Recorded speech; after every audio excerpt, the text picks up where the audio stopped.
Hi everyone. It's a pleasure to have you all here for this very exciting session on live demonstration of the UPF of Amantya's 5G core. Your participation is indeed very much appreciated. I am Akash Goel and I take care of the marketing and sales activities of 5G at Amantya. I will be moderating this webinar today. I will be recording this session and the recorded video will be sent to all the participants here. Taking us through the live demonstration we have Indranil Dev, who is the AVP and heads the 5G product portfolio at Amantya. We have Gaurav Sharma, who is the AVP and heads the engineering part. Along with we have Neeraj Sharma, who is the senior testing engineer at Amantya.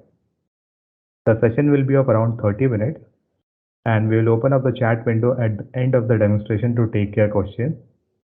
So without any further delay, I will now hand over the floor to Indranil. Indranil, over to you. What we will do here is, we'll start off with a small introduction about who we are, what we do, for the benefit of people who have not really, who we've not had the good fortune of crossing paths with. And then we will talk a little bit about the core portfolio that we carry and the user plane function specifically before we jump into the live demonstration. So let's get to it. Okay, so who we are? So we are Amantya Technologies. We are a product engineering services company. We are based out of the US and we do have offices in India as well, in the cities of Bangalore and Gurgaon. We are a close-knit group of about 350 odd skilled engineers. And we do a lot of work in two business areas, primarily wireless and connectivity, the BU that I represent. And then there is digital services also, where we do quite a lot of work. In wireless and connectivity, everything that is 5G, everything that is 5G falls under the wireless and connectivity domain. So we do a lot of work on multi-technology, small cells. We've developed our own 5G core network, lab setups, 4G, 5G services, etc. All of these rolls up under the wireless and connectivity domain. In the digital services space, we essentially help customers that are undergoing or about to undertake digital transformation projects. To that effect, we do software development work, cloud hosting, mobility, application development, data annotation, and so on and so forth. From a vertical standpoint, as is obvious, we do a lot of work with telecom operators. So telecom is one of our focus verticals, goes without saying. We also do a lot of work in the automotive segment, and of late we've started focusing quite a lot on the healthcare and the retail segments as well. For the purposes of this discussion here, we'll just be talking about, I'll just be introducing the 5G core portfolio that we carry, and of course the user plane function in particular. So we have our own 5G core network. The network is completely containerized. It contains three essential pillars: the control plane, the user plane, and the database functions, which essentially contain the UDR and the UDM and the policy functions as well. Our core is completely containerized. It's release 15 compliant. And it can be deployed on an on-premise deployment. It can be deployed on a public cloud deployment, or can also be deployed in a hybrid scenario. Moreover, the containers that we create as a part of this deployment can be managed using either Kubernetes or any other Kubernetes distribution that is available in the market today. The user plane function in particular, the one that we are going to be focusing on today, that essentially has four important functions. So packet inspection and routing and forwarding is one major functionality that the user plane function that we have basically does. It's a high performance user plane, and we'll talk a little bit about the performance characteristics of the user plane in the next slides.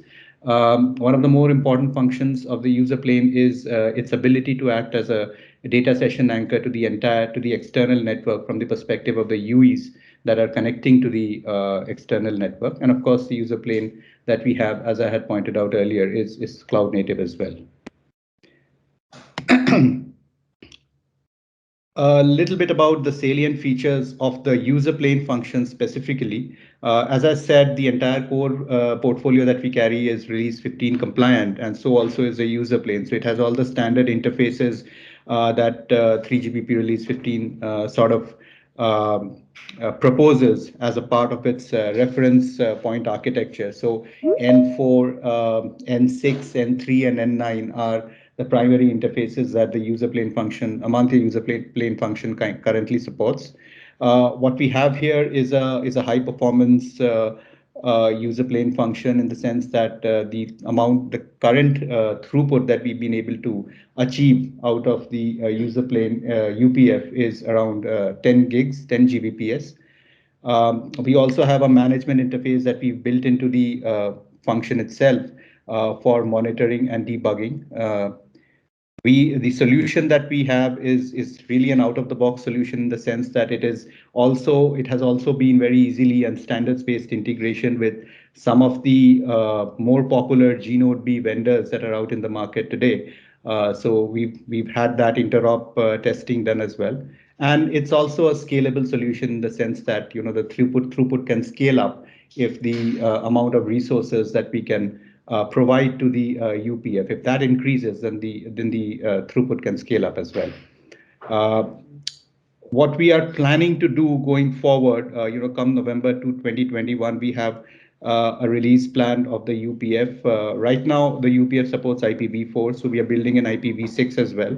And what we are also bringing in is multi-data network support in the form of uplink classifiers, which basically allow you to segregate traffic and then route those traffic to different data networks simultaneously. So that's something that we are building into the UPF right now. Now, a little bit about the the deployment and the performance characteristics that we've been able to achieve out of the UPF. Right now, we are running the UPF on an Intel-based platform. So our architecture is based on the Intel DPDK. We run our UPF with 5 dedicated Intel Xeon Gold cores and 16 GB RAM. And with this configuration, as you can see in the table below, that's the throughput that we've been able to achieve with a single UE and a 300 bytes 300 packet size, 300 bytes packet size. We've been able to get an aggregated throughput of 2.3 Gbps on the N3 interface and 2.1 on the N6 interface. And taking this further with around 50,000 UEs and the same packet size, the aggregated throughput on the N3 interface is around 11 Gbps, and that on the N6 interface is around 10 Gbps. So that is essentially, a very, very high level primer on the UPF that we have and some of the salient features of that UPF and some performance characteristics and throughput figures that I wanted to share with you before we get into the demonstration per se. With that, I will hand the stage over to my engineering colleague, my colleague from engineering, Gaurav, and he's going to be taking us through the setup that we have done for this demonstration today, and then the demonstration itself. Thank you, Indranil. Good morning, good afternoon, good evening, friends, depending upon where you're joining from. So just for the ease of understanding and before jumping into the technical details of UPF, right, let me set the context here a little bit more. UPF, as some of you may already be aware, while others may be wanting to understand and know a little bit more about this node, this is the user plane functionality. And the role that it plays in a 5G network is the switching of the user data. So we are referring here specifically to the data that originates from the user's mobile or terminates at the user's mobile, right? So things like any browsing, surfing, video streaming, or anything that you do while browsing internet, that passes through this UPF node. Now, as you can appreciate, there are two fundamental, from a user data perspective, there are two fundamental interfaces or points where this UPF needs to get or send data to, right? One is, of course, towards the G-Node B or the radio interface, right? So any uplink data that the mobile is sending reaches the UPF via the G-Node B or the radio access network. So this is on the uplink side.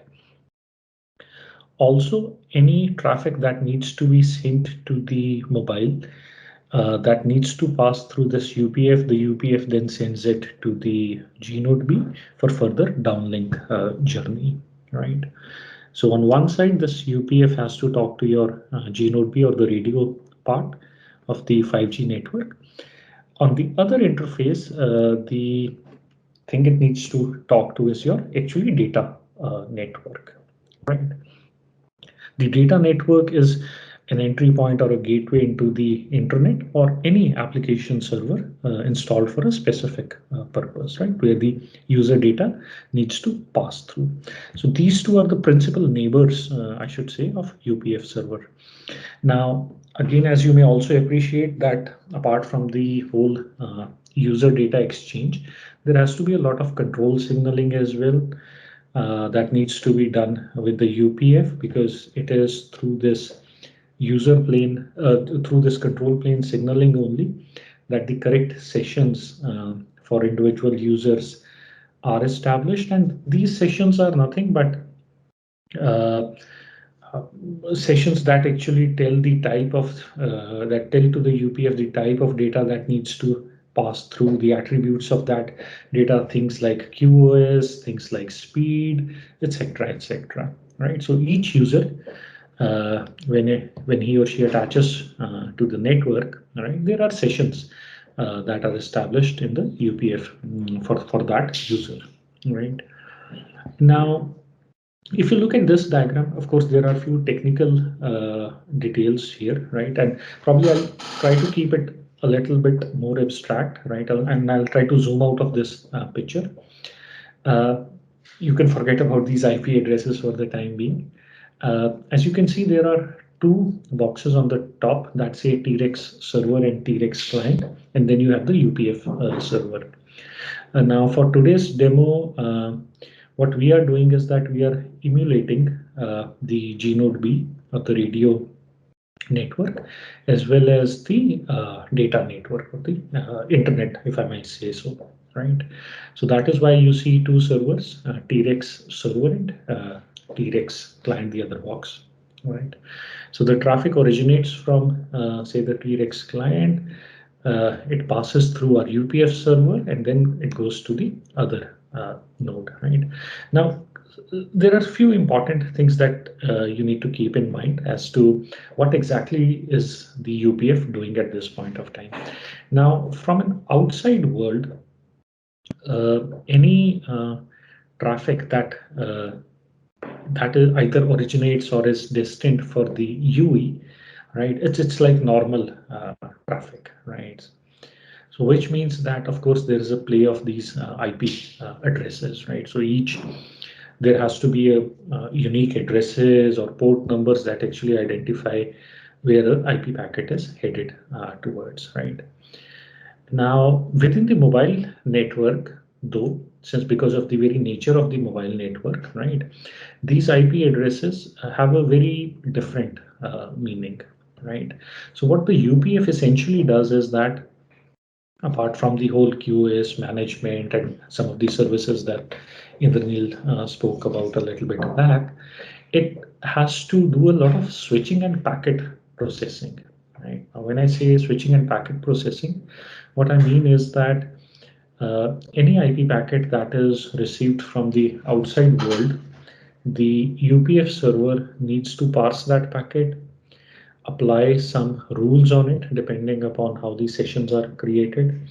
Create a new header, which is basically the GTP header, because on the mobile world, right, all the users packet, irrespective of from where they are coming from, need to pass through this GTP tunnel.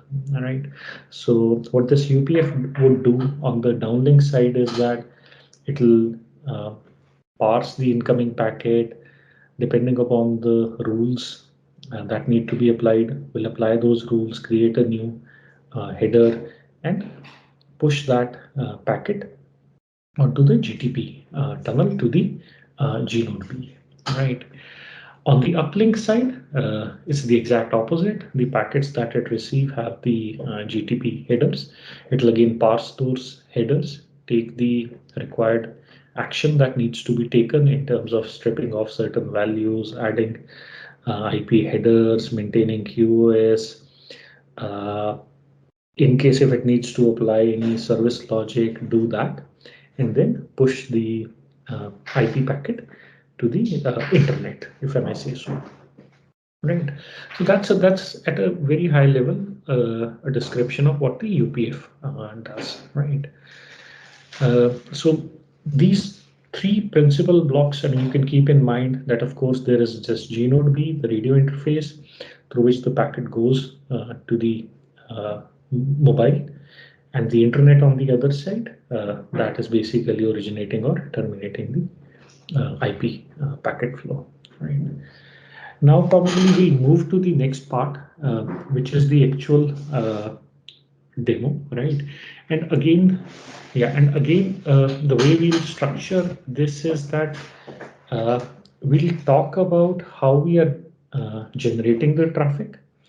The next step is what is happening inside the UPF. And the third and the final part is the actual GTP packets that are pushed out of UPF towards the Gnode B.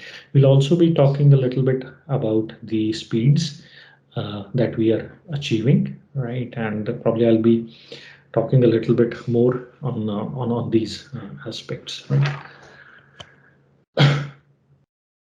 So just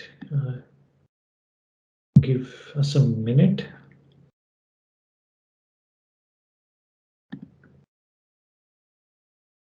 This is the UPF connectivity diagram. Here the TX, there's the traffic generator server and the client model we are using. TX client is generating a packet. It is sent to the UPF. So, I mean, just to let you know, I hope this is audible to all of you, right? UPF is processed and then sent to the port, which is connected to TREX server. TREX server is analyze the packet. Yeah, and by the way, this TREX server is our emulator that actually generates this packet stream or consumes the packet stream, right? This is basic our diagram.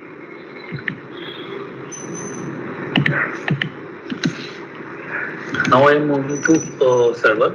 This is the TREX UPF. It is a UPF server.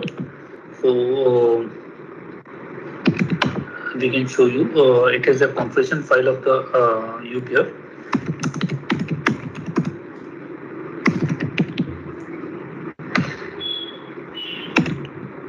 It is having the basic configuration of the UPF, whatever is there.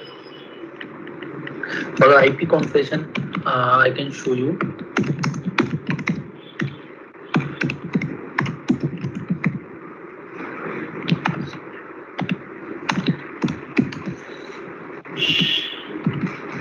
It is in the JSON file of the UPF. Here the maximum connection which is used is the 50,000 connection we can use. These are the port name of this port name, which is one is toward the core, one is second is toward the access. It is having the 4 workers, then it is having the DNS internet, and these are the port configuration and the UEIP which the packet is sending. Okay. So Now I'm just going to the start the T-Rex server.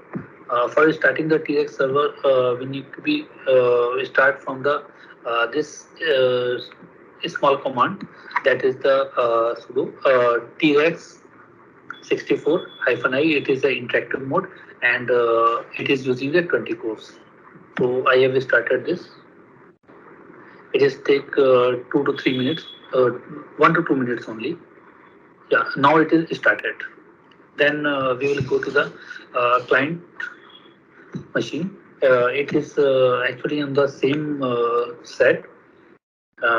T-Rex client and the server both are working with the with each other. So now we are creating the packets. So there is a one script we have already prepared. That is the actual script which is sending the 5 Gbps traffic on the UPF. It will the UPF will process it. So now it is working. So you can see the what is the total TX and total receive.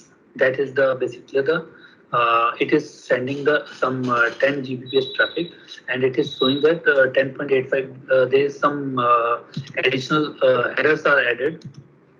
So now I'm just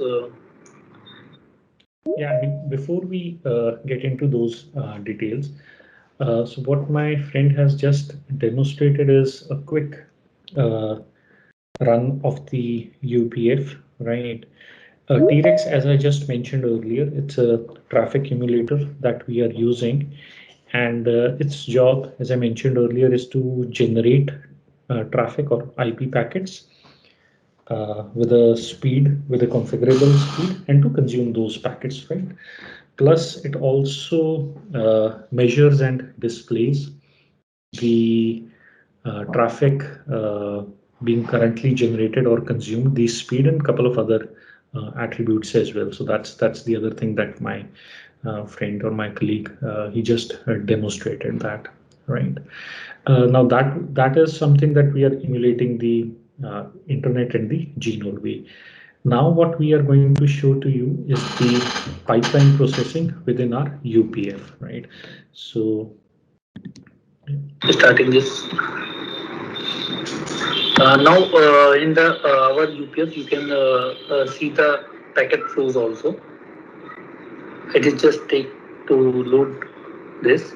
Yeah. Now it is loaded. Yeah, here you can see 2.06 Mbps. There is mega packets per second is there. It is sending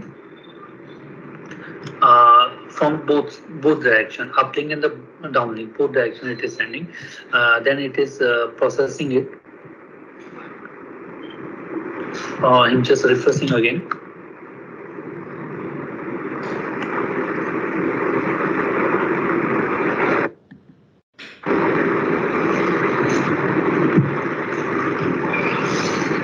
Yeah, now it is, you can see it. The packet is flowing from here and from here. It is flowing and then reach to the link merge. These are both are merged in one link. Then it is coming to the PDR lookup. In the PDR lookup, you can see that there is a 20,000 rules, 4 rules per UE. It is happening. So there is a 2 last rules is there. Then this packet is flowing from this GTP path. Then again QR lookup is there. After that, this packets are flowing, and at the end it is reached to the destination port. These are the basically destination port. It is reached. One is this, and second is this. I think packet flow is completed, so it is showing the. I think it is cleared. Yes. It is cleared. All the packets is sent. Again, I am just starting this. Now you can see it. The packets flow will be there. Yeah. Now you can see the packet. These packets are flowing to the both the ports for the uplink and the downlink direction. I mean, just to highlight, the easiest way to understand the functionality of UPF is to actually visualize this as a pipeline of packets where each phase or each step or each stage within the pipeline has a specific function, right? So for example, there is a new packet that comes from the internet. You would need to do certain things. You would need to detect the type of packet, identify the kind of rules that you need to apply, identify things which are relevant from a 5G network, right? Take certain actions on based on those rules, like forwarding or parsing the header, adding some new values into the header, right? And then so on, and then push it to the next step within the pipeline. The next step would then actually, again, depending upon the step or depending upon the stage, may push it out to the to the interface, right? So using this flow chart, actually, you can see all these different steps within this pipeline. What is the throughput of each step? And again, I mean, just to highlight, this is MPPS, just the packet size, not the bits, right? And this is how you can actually visualize the UPF processing these packets, right? Same you can see here. Also, there is some there is a drop the packet. Only the 537 packets are dropped, or the uplink downlink direction, and for the uplink direction only the 2967 packets are dropped. While the total packets for the uplink is this and downlink is this. And just to highlight again, currently we are using a commodity hardware 4-core machine, right? 16 GB RAM, and there are of course certain more performance enhancements that we are planning, and there are a few more things ongoing at this point of time to actually improve this further, right? Thank you. This is our presentation. So I mean, just to highlight a few more things about the, talk a little bit more about the UPF. It's a DPDK based design. And that's the reason why it is so efficient. Most of the packet processing is done by our pipelines, right? Of course, on the control plane, we have the full support for the PFCP messages as well. So PFCP is the protocol through which the UPF communicates with the 5G core. And that is also something which is fully supported by our UPF. That's typically used when the users set up their session during the registration, etc. Right? And these things provide the details on the quality of service, maximum bit rates, etc. etc. I'll just briefly touch upon the QoS aspects as well, because they are also kind of critical from a UPF perspective. So QoS basically determines or guarantees what is the kind of resources that will be allocated to process the user stream, right?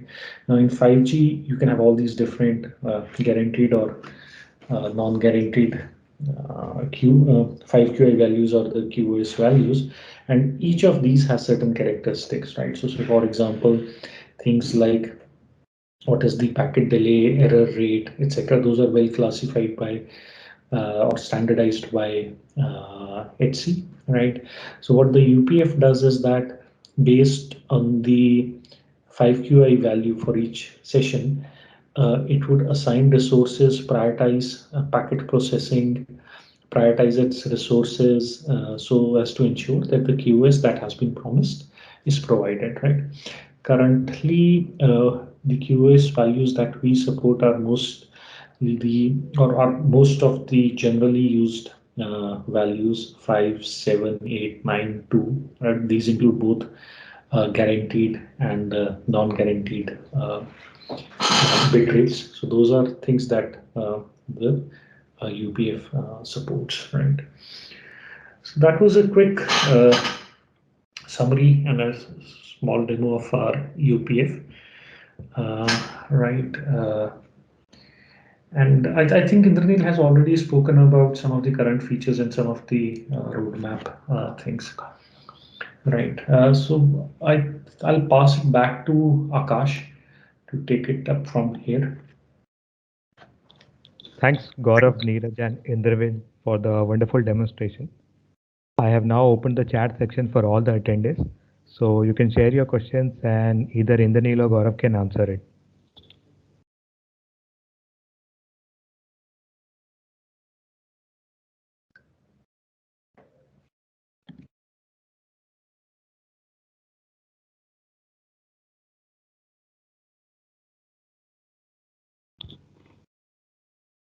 Okay, so the questions have already started pouring in. I can see that. So Chris Anderson has asked, are different types of QoS implemented?